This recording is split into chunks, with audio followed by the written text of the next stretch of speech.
wabarakatuh. Bismillahirrahmanirrahim. Alhamdulillahi wa kafa. Salatan wa salaman ala rasulihil mustafa wa ala alihi wa sahbihi wa man ihtada. Rabbi shrah li sadri wa yassir li amri wahlul 'uqdatam min lisani yafqahu qawli. Allahumma la sahla illa ma ja'altahu sahla wa anta taj'alul hazna wa sa'ba idza syi'ta sahla. Allahumma anfa'na bima 'allamtana wa 'allimna ma yanfa'una wa zidna ilma ya rabbal alamin. Terima kasih kepada tuan pengacara majlis Al-Fadil Tuan Imam yang berbahagia, Tuan Nazir Masjid Baitul Mahabbah dan seluruh ahli jawatan kuasanya. Seterusnya tuan-tuan dan puan-puan, muslimin dan muslimat yang dirahmati Allah Ta'ala sekalian, alhamdulillah, syukur kehadrat Allah Subhanahu wa Ta'ala yang melimpahkan kepada kita rahmat dan nikmatnya, taufik dan inayahnya dapat pada malam ini kita hadir ke masjid ini untuk sama-sama kita Qiyam Ramadan bagi malam yang kedua pada malam ini. Dan insyaAllah pada malam ini sebagai pengisian tazkirah, saya diberikan tajuk sebab-sebab amalan tertolak. Itu tajuk dia. Muslimin dan muslimat yang dirahmati Allah Ta'ala sekalian, sememangnya amalan merupakan satu daripada perkara yang penting dalam hidup kita. Bahkan ianya digandingkan dengan iman. Innal ladzina amanu wa amilus solihat. Sesungguhnya orang-orang yang beriman dan beramal saleh. Dan amalan-amalan inilah yang kita akan bawa ke hari akhirat esok untuk menghadap Allah Subhanahu wa Ta'ala.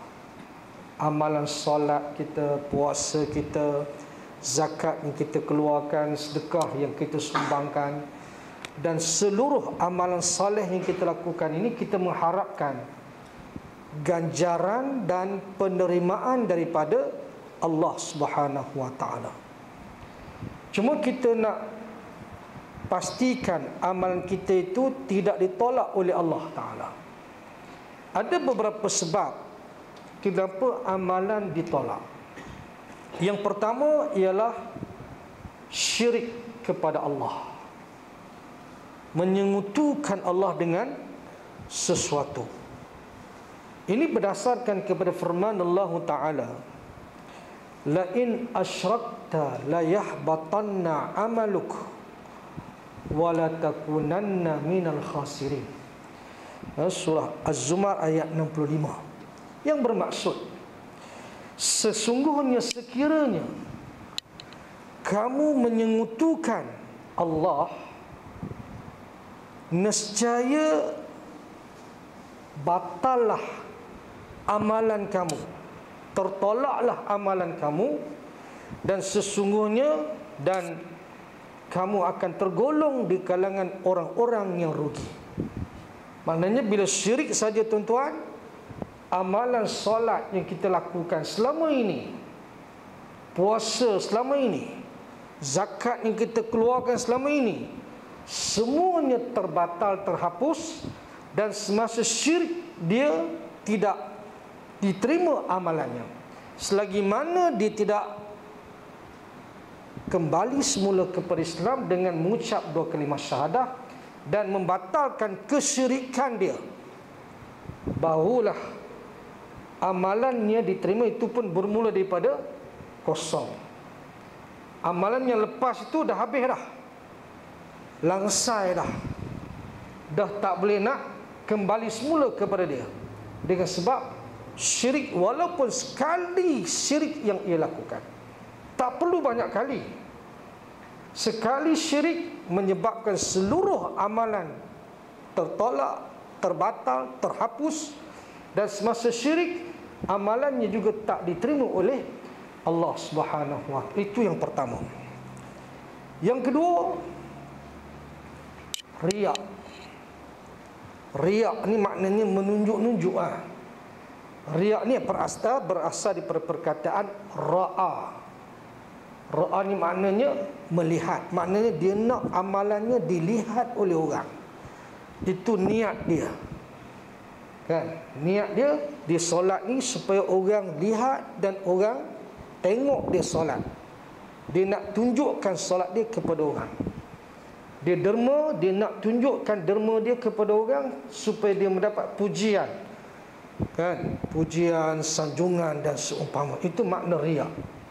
Dalam Al-Quran Allah menyebut yura'unan nas wala yadhkurunallaha illa qalila. Yang ni orang-orang munafik ni, antara sifat mereka ialah mereka menunjuk-nunjuk amalan mereka kepada manusia, dan tidaklah mereka itu mengingati Allah melainkan sedikit sangat. Sifat munafik tuan-tuan, dia riak satu, yang kedua dia ingat Allah tak banyak, ingat Allah sikit-sikit. Kan, kita nak banyak-banyak. Kan, ni dah sikit-sikit ni macam kahwin 4 lah. Dia banyak-banyak ni kahwin 1. Jadi maknanya begitu. Maknanya kita nak, tuan-tuan, apa dia tadi? Ingat Allah tu banyak-banyak. Okey.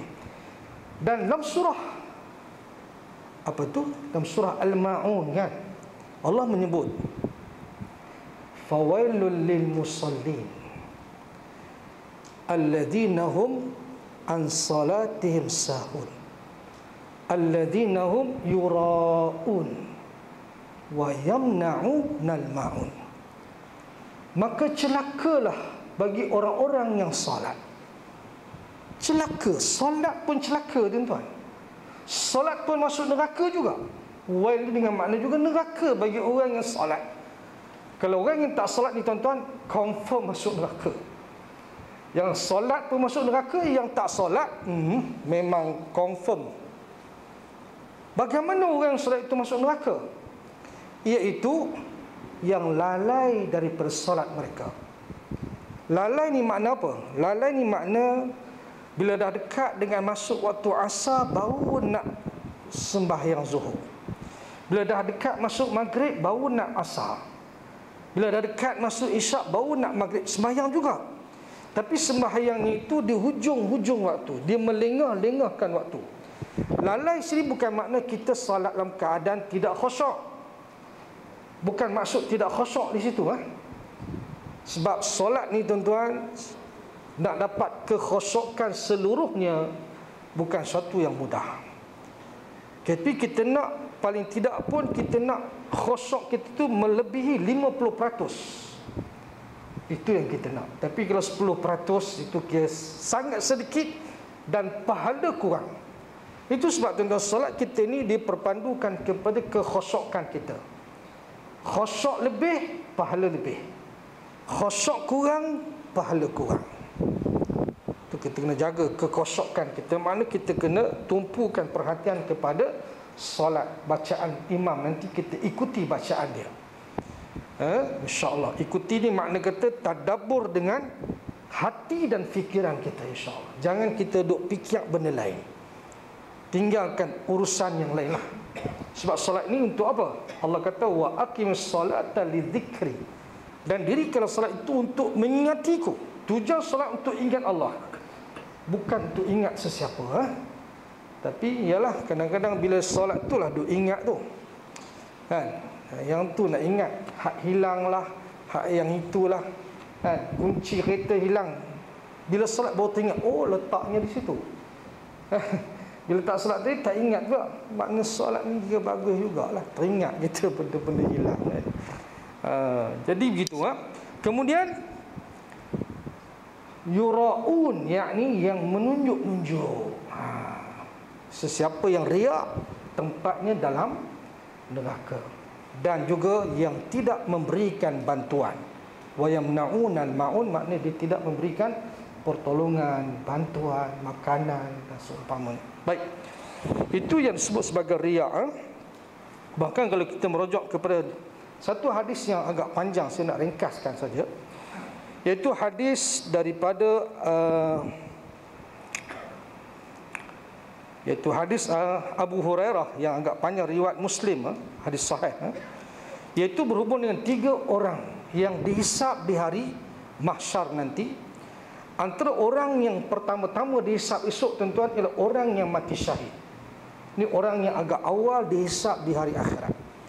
Di mana orang yang mati syahid ni, dia dihisab oleh Allah, lalu dia menyebut tentang dia berperang di jalan Allah, dia mati dibunuh syahid. Tapi Allah kata dekat dia, kamu pendusta. Allah kata kamu pendusta. Kamu berperang kerana untuk menunjukkan keberanian kamu, untuk nak orang kata kepada kamu berani berperang, bukan sebab fisabilillah. Lalu Allah Ta'ala perintahkan malaikat untuk heret orang yang mati syahid ini masuk ke dalam neraka. Pasal apa?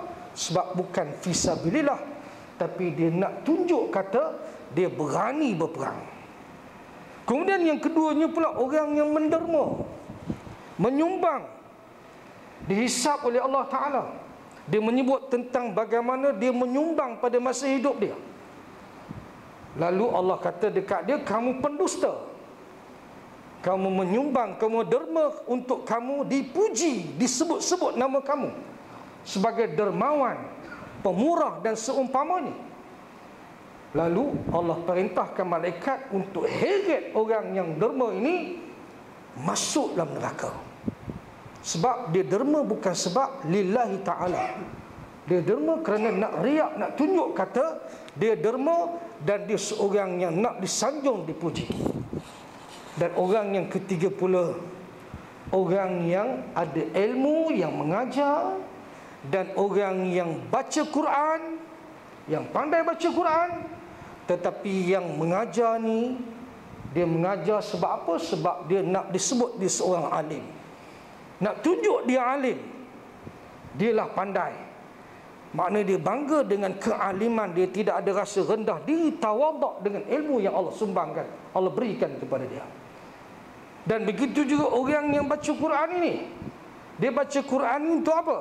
Untuk bagi tahu kata dia ni seorang qari, orang yang pandai baca Quran. Dia nak begitu. Dia bukan baca Quran kerana Allah, dia nak orang puji dia sebagai seorang qari. Maka dua-dua orang ni diheret masuk ke dalam neraka oleh malaikat. Pasal apa? Pasal amalannya bukan kerana Allah, tapi amalannya kerana nak tunjuk dekat orang. Maka sebab itu amalannya itu ditolak sampai ke tahap dimasukkan ke dalam neraka. Itu golongan yang riak.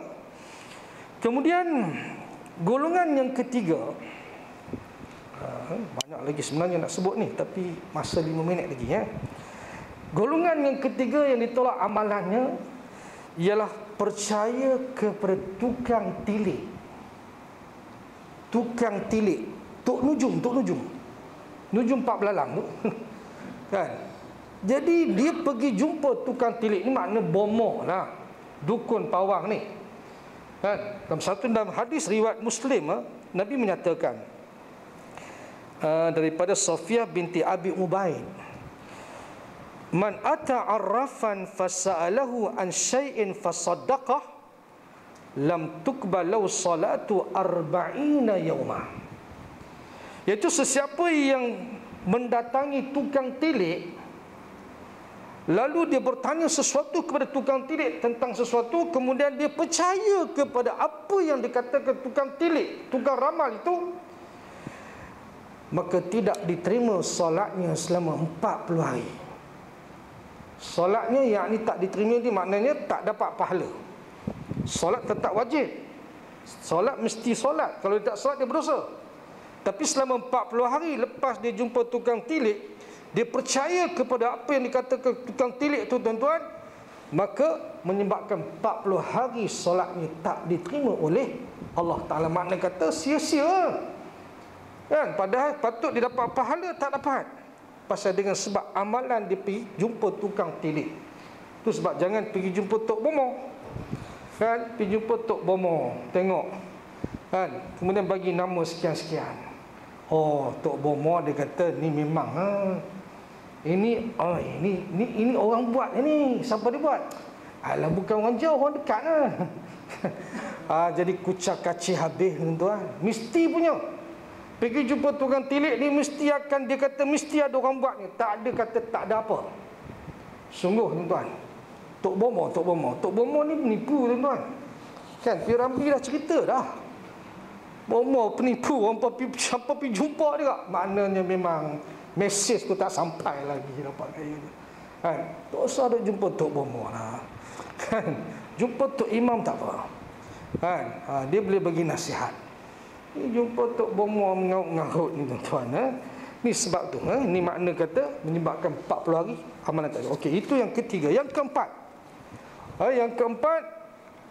peminum arak.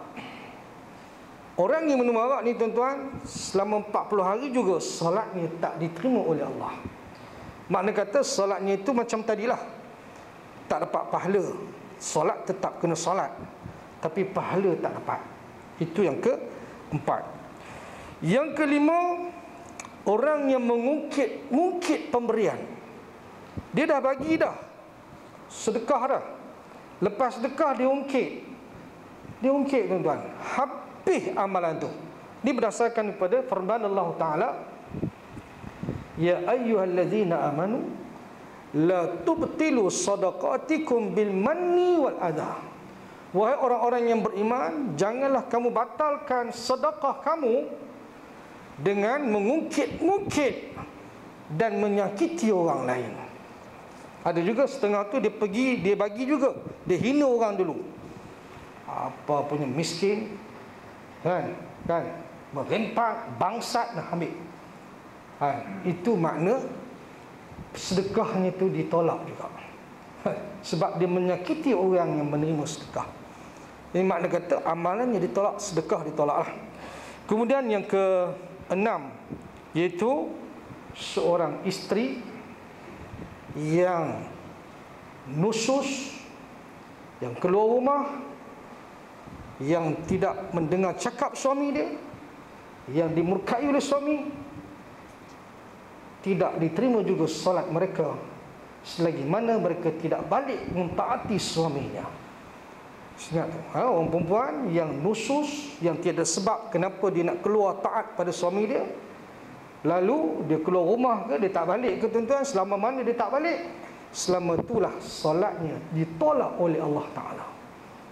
Ini dia, kan. Dan satu lagi juga yang ketujuh, hamba, seorang hamba yang lari daripada tuan dia, juga solat mereka tak diterima hinggalah dia pulang balik kepada tuannya, meminta maaf kepada tuan dia. Itu antara golongan yang ditolak amalan mereka oleh Allah Subhanahu wa Ta'ala. Itu antaranya lah. Ada lagi sebenarnya pecahan-pecahan yang lain. Saya rasa itulah sedikit beberapa golongan yang untuk sama-sama kita ambil perhatian agar kita tak termasuk di kalangan ke-7, ke-8 golongan yang saya sebutkan tadi, kan, untuk supaya amalan kita diterima oleh Allah dan tidak terbatal, tidak terhapus oleh sebab amalan yang disebutkan tadi. Mudah-mudahan itulah ada manfaatnya kepada kita semua. Aqulu qawli hadza wa astaghfirullah li wa lakum. Wassalamualaikum warahmatullahi wabarakatuh.